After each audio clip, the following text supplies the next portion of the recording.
¿Por qué hay sacerdotes que no pueden tener relaciones sexuales? ¿Por qué hay tanta pedofilia en la iglesia? ¿Por qué no hay sacerdotisas? No, seguramente te has hecho esta pregunta muchas veces. Nosotros platicamos con un sacerdote católico que nos va a aclarar todas estas cuestiones.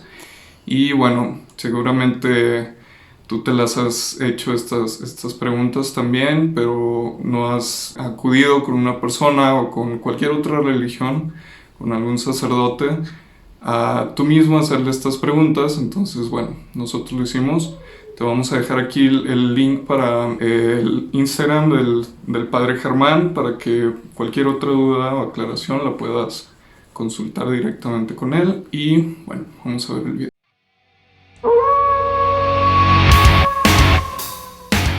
Bueno, yo soy Fray Germán Melgarejo Lomelín, soy religioso carmelita descalzo, tengo 59 años y en la orden tengo 29 años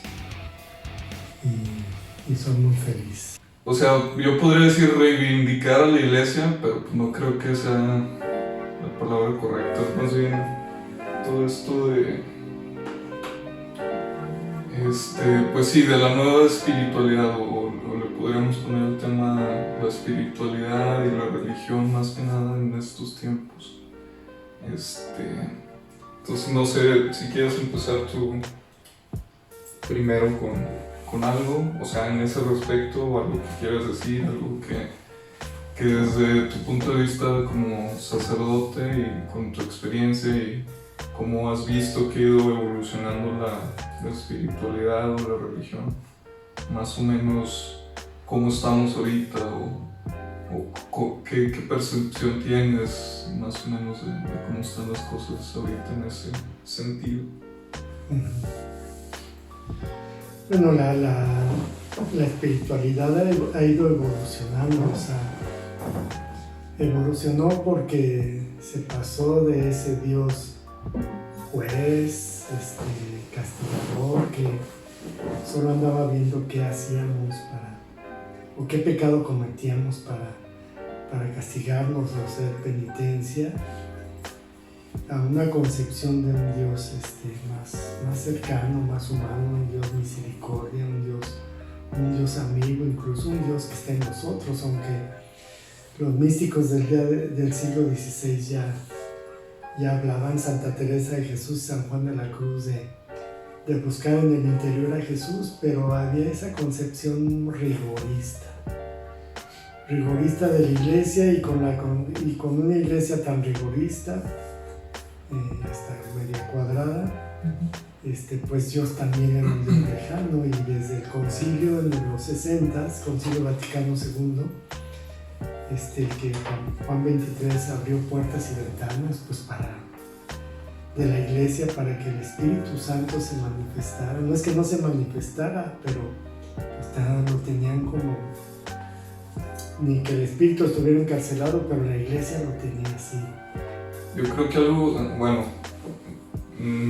iba a decir sorprendente, pero más bien algo que llama la atención es como que el hecho de que todavía la idea general, y yo lo pondría como en un término propio que le digo ateísmo viral, que es como que es lo que percibo yo al menos en este tiempo, que es como que la iglesia es misógina, la iglesia es retrógrada, es antigua, es muy recta, entonces y luego pedofilia, casos de intereses económicos y todo eso. Entonces es fácil, pues sí, hacerlo a un lado y decir, pues yo busco mejor mi espiritualidad por otro lado. Que, bueno, al menos yo en lo personal, yo entré ahora sí que a la religión católica desde que me bautizaron, ¿no? Pero digamos a comprender a la iglesia católica desde un punto de vista más o menos similar, porque yo cuando hice el retiro espiritual de jornadas, yo entré precisamente con una perspectiva más o menos así, porque yo pues, siempre me ha gustado muchísimo leer y leo de todo pues, había leído mucho del catolicismo desde la perspectiva desde los evangelios apócrifos y todo lo que, digamos, lo que está fuera de lo, ¿cómo le podemos decir? De lo dogmático o de lo común, de lo clásico, pues. Puede decirse de lo canónico. De lo canónico. Entonces, desde esa perspectiva, pues yo me sentía muy cercano a Dios, porque yo agradecía mi vida, agradecía lo que vivía, estaba en paz de alguna forma, pero también estaba, o sea, menoscababa o menospreciaba la iglesia desde ese sentido, ¿sí? Que yo decía, bueno, es un dogma bien, o donde inicia la gente sus creencias a base de, ahora sí que de rutinas y todo esto.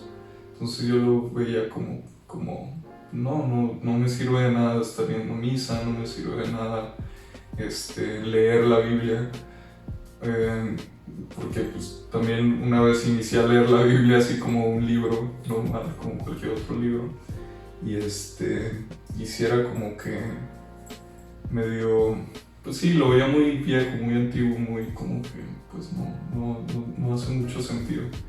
Y luego entro al retiro y ya me doy cuenta de ese, o sea, ya cambio a ese Dios antiguo, estricto, rígido, por uno moderno, por uno nuevo, por una faceta diferente, pues más cercana, diría yo, que es la palabra correcta. Y que como que teníamos esa idea,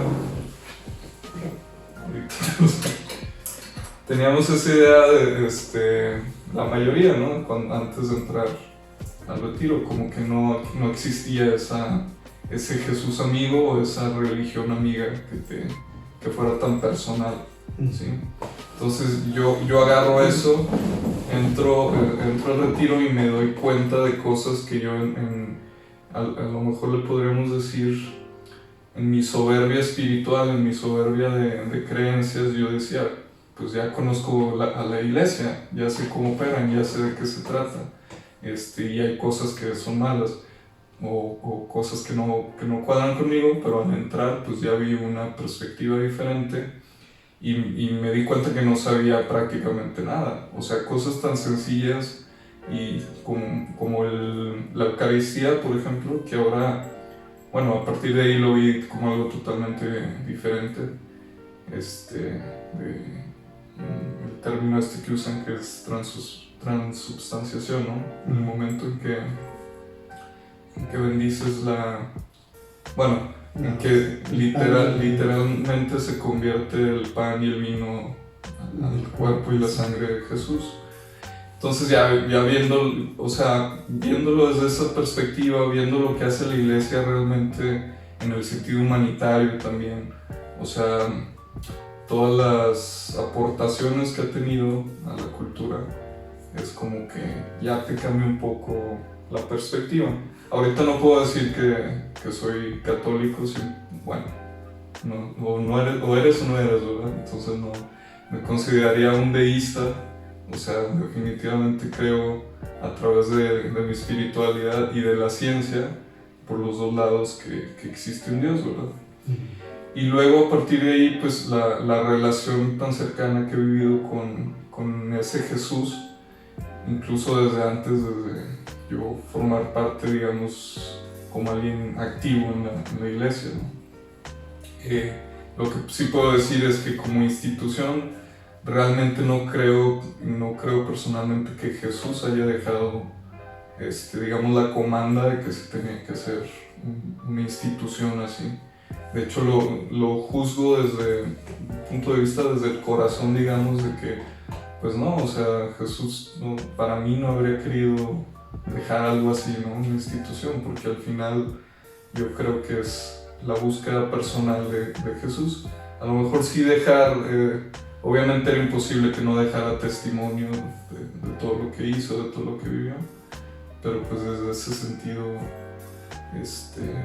sino personalmente no lo creo.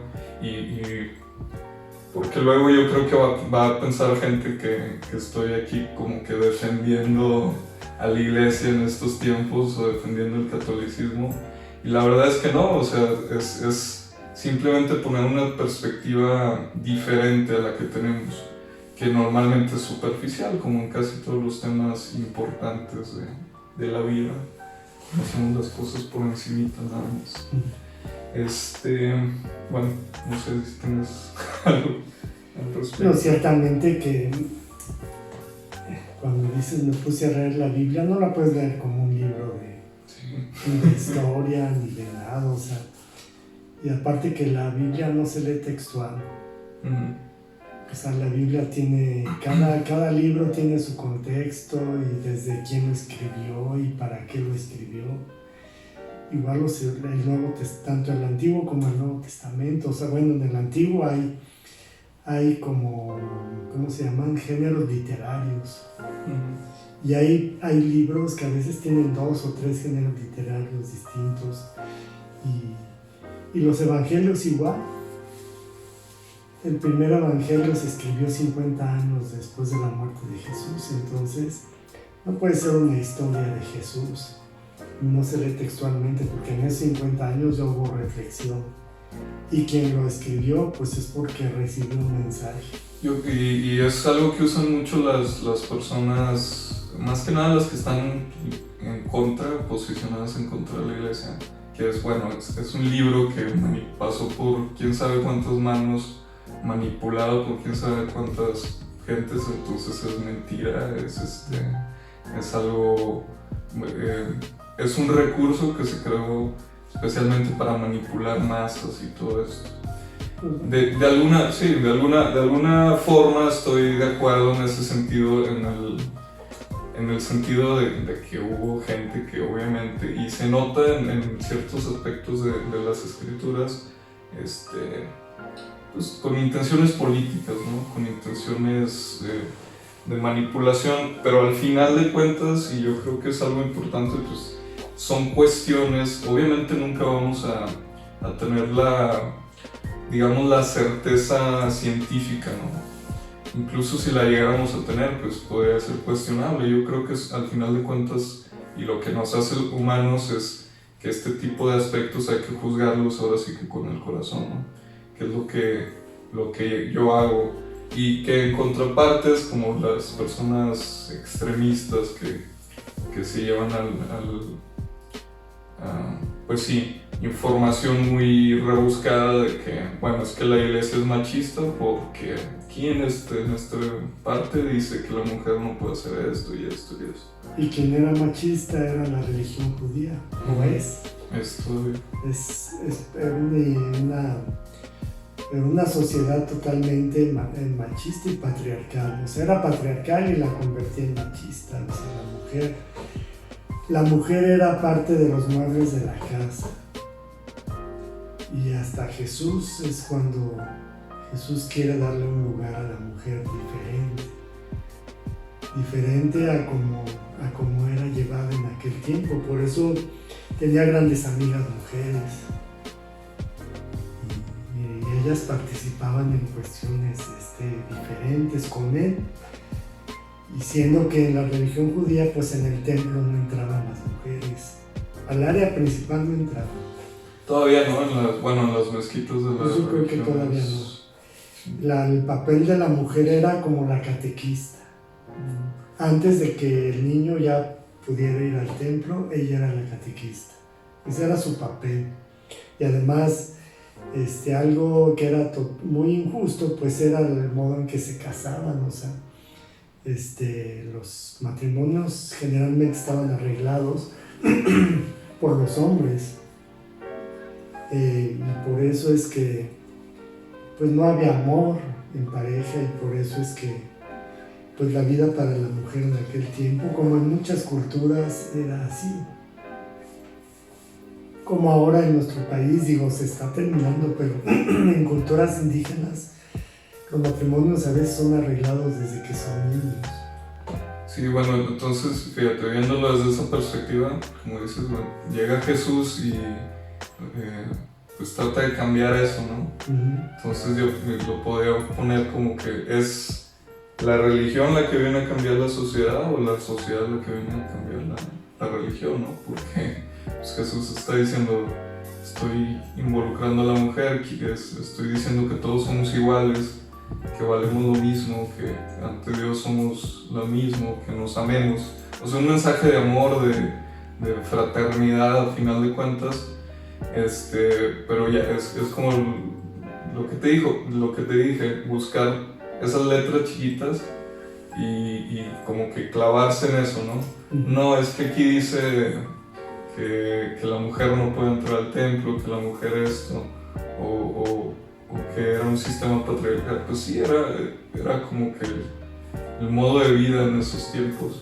Y me refiere, por ejemplo, a lo del voto de la mujer, que bueno, inició ahí en un pueblito con una pareja, un matrimonio, y básicamente lo inicia la esposa, le dice al marido, bueno, ¿y por qué tú puedes votar y yo no?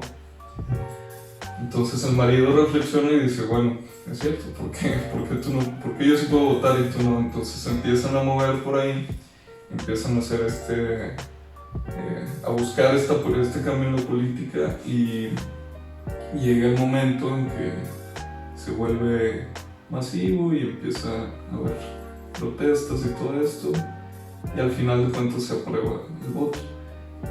¿Quiénes eran los que se oponían? Las mismas mujeres.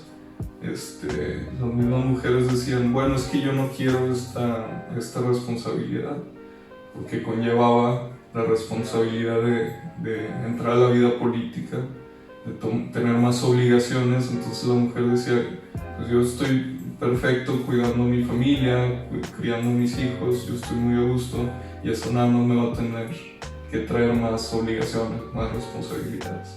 Entonces al final de cuentas, de todos modos se aprueba, y lo aprueba un congreso de hombres, obviamente, hasta ese momento. Y ya después vienen los feminismos de primera, segunda, tercera ola y todo eso.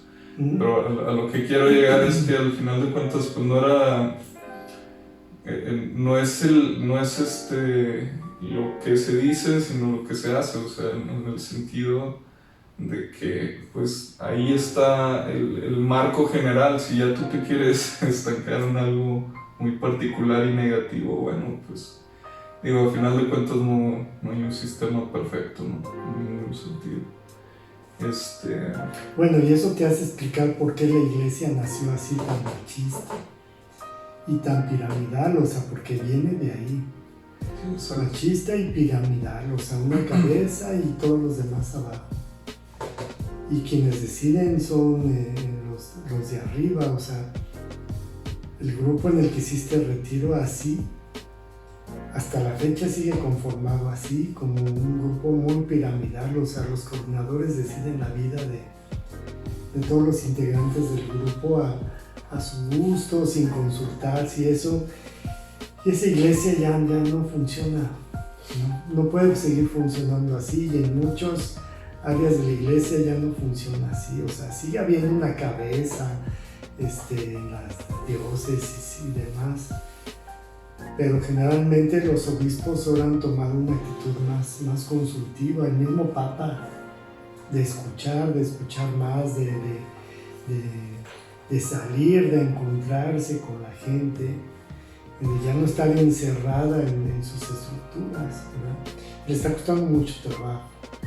Eso ya venía, pero al Papa Francisco le ha costado mucho trabajo.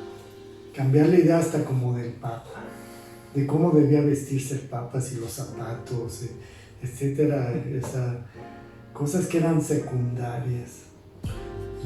Y eso a él le ha costado pues, muchas críticas y eso, pero lo valioso de él para mí es que a pesar de las críticas, él sigue claro en sus convicciones de la iglesia en la que lo está iluminando el Espíritu. Y bueno, al final de cuentas, como decíamos, pues son instituciones humanas, porque luego también como que hay una concepción general de la gente en el momento de que ¿cómo se dice? Te vuelves sacerdote, ¿cuál es la palabra? Te ordenas. te ordenas, ya, te conviertes en un superhombre, ¿no? Bueno, de alguna forma sí lo es, ¿no? Pero Es que lo ven como un estatus. exacto, como que se quedó esa nota cultural de que pues lo que se comenta luego, el sacerdote del pueblo, el doctor del pueblo, que eran, Sí. y que son todavía en algunas comunidades como que tienen un estatus, como decías, piramidal, ¿no? Jerárquico, que no se puede cuestionar. Pero también en el sentido de lo que te decía, es como si te volvieras un superhombre, ¿no? Porque el sacerdote ya no puede pecar, el sacerdote ya no puede cometer errores, el sacerdote ya no puede, ahora sí que ser humano, ¿no? Que es lo que piensa mucha gente. Y creo yo es todo lo contrario, ¿no? Estás tomando la decisión y yo es algo que valoro mucho, y bueno, si no te había dicho, te lo digo, y es algo que valoro mucho en los sacerdotes, en las personas que dedican en general su vida a una religión, es pues tener los huevos de tomar y decir, estas son mis creencias y le voy a dedicar toda mi vida a eso. Y obviamente pues es un camino bien difícil, quiero pensar, en el sentido precisamente de dejar esa parte humana, no dejarla, ¿verdad?, sino tratar de gobernarla y llevarla más allá, llevarla a la trascendencia del ser humano, que yo creo que es al final de cuentas lo que todos buscamos. Simplemente ustedes pues sí tienen los pantalones para hacerlo, ¿no? Porque mucha gente también dice eso, ¿no? Pues es que es bien sencillo ser sacerdote, te ordenas y ya, vives del diezmo, ¿no? Mucha gente dice eso. ¿Tú cómo lo percibes? Bueno, espero que te haya gustado este video, que haya aclarado algunas de tus dudas. Recuerda que van a ser 4 capítulos, de la misma sesión que tuvimos con él. Entonces cualquier otra duda o aclaración, pues te vamos a dejar nuestras redes sociales para que por ahí nos hagas alguna cuestión y la resolveremos. Y bueno, no olvides de suscribirte y darle like a este video y nos vemos el siguiente.